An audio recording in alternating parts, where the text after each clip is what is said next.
आप सभी का आपके अपने यूट्यूब चैनल पर स्वागत है। तो आज हम आपके लिए जो आज पेपर हुआ था 22 नवंबर 2023 को BAIC का, ठीक है, बाबा ऑटोमिक रिसर्च सेंटर का जो पेपर हुआ था, जो फर्स्ट शिफ्ट थी ना, उसमें जो क्वेश्चन पूछे गए थे वो क्वेश्चन हम आज आपके लिए लेके आ गए हैं। जो फर्स्ट स्टेज में आपको पता है 20 क्वेश्चन मैथ के, 20 साइंस के और 10 क्वेश्चन GK GS के पूछे जाते हैं, ठीक है। तो जो स्टेज 1 में पूछे गए सभी क्वेश्चनों का हम आज हल लेके आए हैं, ठीक है। तो सभी लोग वीडियो को अंत तक देखना और सभी लोग बताना कि आपके कितने क्वेश्चन सही हुए, ठीक है। और अगर कुछ भी आपको प्रॉब्लम हो तो आप कमेंट बॉक्स में कमेंट कर सकते हो। आपका पहला क्वेश्चन क्या था, यानी आपका ये क्वेश्चन आया था पेपर में, अंडमान और निकोबार द्वीप समूह कहाँ स्थित है? हिंद महासागर, अरब सागर, लाल सागर, बंगाल की खाड़ी। तो अंडमान निकोबार कहाँ पे स्थित है? तो अगर आपको पता होगा तो ये स्थित है बंगाल की खाड़ी में। कहाँ पे? बंगाल की खाड़ी में स्थित है, ठीक है। आगे चलते हैं। अगला क्वेश्चन आया था,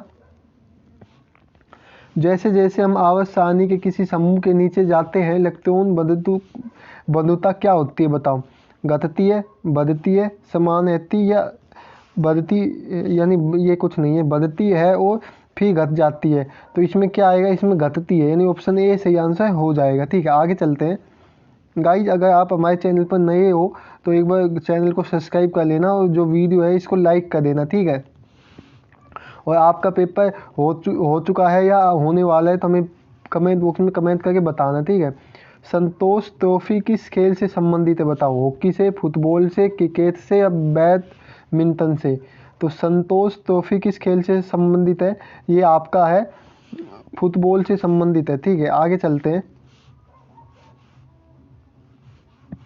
अगला क्वेश्चन आया था आपका, निम्नलिखित गैसों में से किसकी वजह से चूने का पानी दूधिया हो जाता है? Hydrogen, oxygen, carbon dioxide, oxygen और कार्बन डाइऑक्साइड दोनों। तो आपको पता है किससे हो जाता है? CO2, मतलब कार्बन डाइऑक्साइड से हमारा जो गैस यानी पानी है, यानी चूने का पानी है, वो दूधिया हो जाता है, ठीक है। आगे चलते हैं। अगला क्वेश्चन आया था, कौन T20 अंतर्राष्ट्रीय 100 विकेट लेने वाली पहली भारतीय क्रिकेटर बनी है? बताओ। दीप्ति शर्मा, राजेश्वरी गायकवाड़, राधा यादव और झूलन गोस्वामी। बताओ। तो इसका हमारा आंसर क्या हो जाएगा? तो हमारा इसका आंसर हो जाएगा ऑप्शन ए, यानी दीप्ति शर्मा सही आंसर हो जाएगा, ठीक है। आगे चलते हैं। ये अगला क्वेश्चन है आपके लिए, सीता माता वन्य जीव अभयारण्य कहाँ स्थित है? राजस्थान, मध्य प्रदेश, उत्तर प्रदेश, केरल। तो ये हमारे कहाँ पे स्थित है? तो ये हमारे राजस्थान में स्थित, आप सभी को पता होगा। तो आपका जो पेपर था ना उसका लेवल थोड़ा सही था, ज़्यादा कठिन आपका पेपर आया नहीं था, ठीक है, इजी आया था। भारतीय स्वशासन का जनक किसे कहा जाता है? बताओ, किसे कहा जाता है? तो लॉर्ड रिपन को, लॉर्ड डलहौजी को, लॉर्ड कैनिंग को, लॉर्ड बेंटिंग को। बताओ। तो आपको पता होगा तो इसको किसे कहते हैं? लॉर्ड रिपन को हम कहते हैं, ठीक है। अगला क्वेश्चन है आपका, क्वेश्चन नंबर अगला है, कौन संविधान संशोधन में दिल्ली को भारत की राजधानी घोषित किया था? बताओ। कौन से संविधान संशोधन में दिल्ली को भारत की राजधानी घोषित किया था? 61, 67, 68 या 69? बताओ। तो ये हमारा सही आंसर हो जाएगा 69। संविधान संशोधन में दिल्ली को भारत की राजधानी घोषित कर दिया गया था, ठीक है। आगे चलते हैं। अगर पृथ्वी पर कोई वायुमंडल नहीं होता है तो आकाश दिखता है, कैसे दिखेगा? बताओ। सफ़ेद, नीला, भूरा, काला, कैसा दिखाई देगा? तो ये दिखाई देगा काले रंग का। कैसा? काले रंग का, कोई भी वायुमंडल नहीं होगा तो, ठीक है। नेक्स्ट पे चलते हैं। प्रकाश हवा की तुलना में कांच में धीमी गति से गमन करता है क्योंकि हवा का अपवर्तनांक कांच की तुलना में कम होता है। हवा का अपवर्तनांक कांच के अपवर्तनांक से अधिक होता है। कांच का घनत्व हवा के घनत्व से अधिक होता है, या कांच का घनत्व हवा के घनत्व से कम होता है। तो हमारा इसका आंसर क्या आएगा? हवा का जो अपवर्तनांक है ना वो कांच की तुलना में कम होता है, ठीक है। आगे चलते हैं। भारत में परमाणु विस्फोटक उपकरणों का परीक्षण कहाँ किया जाता है? बताओ। श्रीहरिकोटा में, ठीक है, कांचीपुरम में, बेंगलुरु में या पोखरण में? कहाँ पे किया जाता है? तो ये किया जाता है पोखरण में, यानी ऑप्शन डी सही आंसर हो जाएगा, ठीक है। किस ग्रह को सुबह का तारा या शाम का तारा कहा जाता है? बृहस्पति को, मंगल को, शुक्र को, बुध को? बताओ। तो ये हमारा जो शुक्र ग्रह है ना, इसको कहा जाता है। इसलिए कहा जाता है क्योंकि ये यानी ये सबसे पहले उग जाता है। ये तारा सबसे पहले हमारे आसमान में उगता है और सबसे बाद में छिपता है। अगर आप सुबह उठ के देखोगे तो ये आपको तारा चमकता हुआ दिखाई दे देगा, ठीक है, सूरज निकलने से पहले आप देखोगे तो इसे। तो आगे चलते हैं।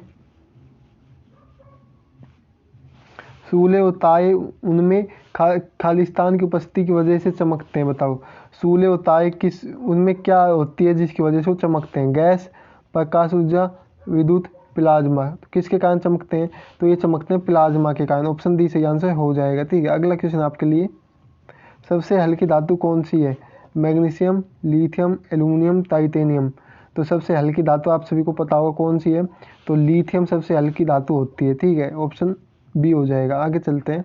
तो ये क्वेश्चन है बोधमास के नियम से आया था, तो इसका आंसर बताना। देखो 2 जीरो यहाँ पे 2 ये, ठीक है, तो 4 जीरो के बाद ये आ जाएगा, तो 1 2 3 4, तो ये हमारा ऑप्शन ए सही आंसर हो जाएगा, ठीक है। तो मैं इसको सोल्व करके दिखाऊं तो इसमें कुछ है नहीं, मैंने सोल्व करने के दिखाने लायक को नहीं। देखो 2 जीरो है ये, है ना, 2 यहाँ पे है, 2 जीरो के बाद पॉइंट है, तो अगर इससे 5 से 1 गुना करेंगे तो 5 ही आएगा, ठीक है। तो अब कितने 4 अंक बाद जीरो लगा देंगे, ठीक है, तो 4 अंक बाद हम जीरो लगा देंगे तो हमारा यही आंसर आ जाएगा, ठीक है। ये आप सभी लोगों को आता होगा गुना करना, तो इसमें कुछ था नहीं। वॉशिंग मशीन का कार्य सिद्धांत है उपकेंद्र पर, अपवहन पर, अपकेंद्रन व विषयन पे। तो हमारा इसका आंसर हो जाएगा अपकेंद्रन पे, ठीक है। आगे चलते हैं। बादल किस कारण से वायुमंडल में तैरते हैं? निम्न तापमान, निम्न सयनता, निम्न घनत्व, निम्न दाब। तो किस कारण से तैरते हैं?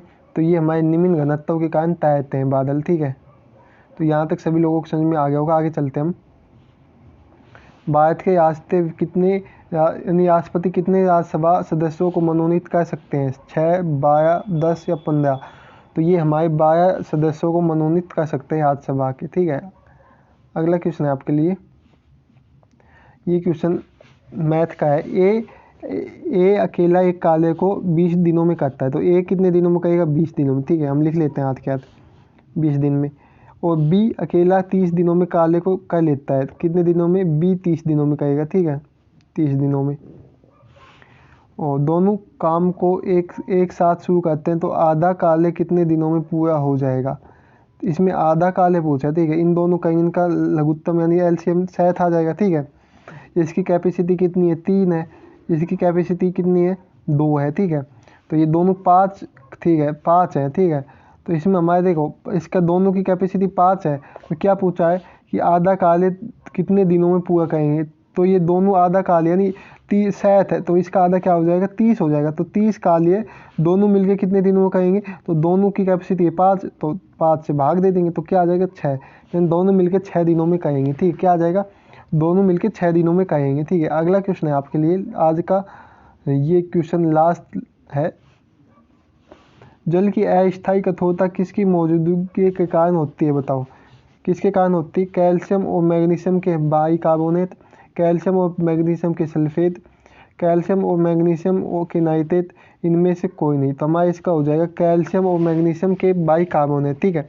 तो गाइज आज की वीडियो में हमने आपको जो आज के क्वेश्चन फर्स्ट स्टेज में आए थे वो सभी करवा दिए हैं। तो अगर वीडियो आप लोगों को अच्छी लगी है तो वीडियो को लाइक करना, शेयर करना और अपने दोस्तों के पास भेजना, और सभी लोग आप कमेंट करना कि आपका एग्ज़ाम हो चुका है BARC का या होने वाला है, और होने वाला है तो कब का है, ये कमेंट करना, 23 का या 24 का है, ठीक है। और आपकी तेज कौन सी, अगर आप टेक्निकल फील्ड से आते हो तो आपकी तेज कौन सी, ये आपको कमेंट करना, ठीक है। क्या करना, आपकी तेज कौन सी है, ठीक है।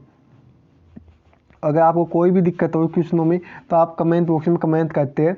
तो मिलते हैं नेक्स्ट वीडियो में। सभी लोग हंसते हो, मुस्कुराते हो। जय हिंद, जय भारत।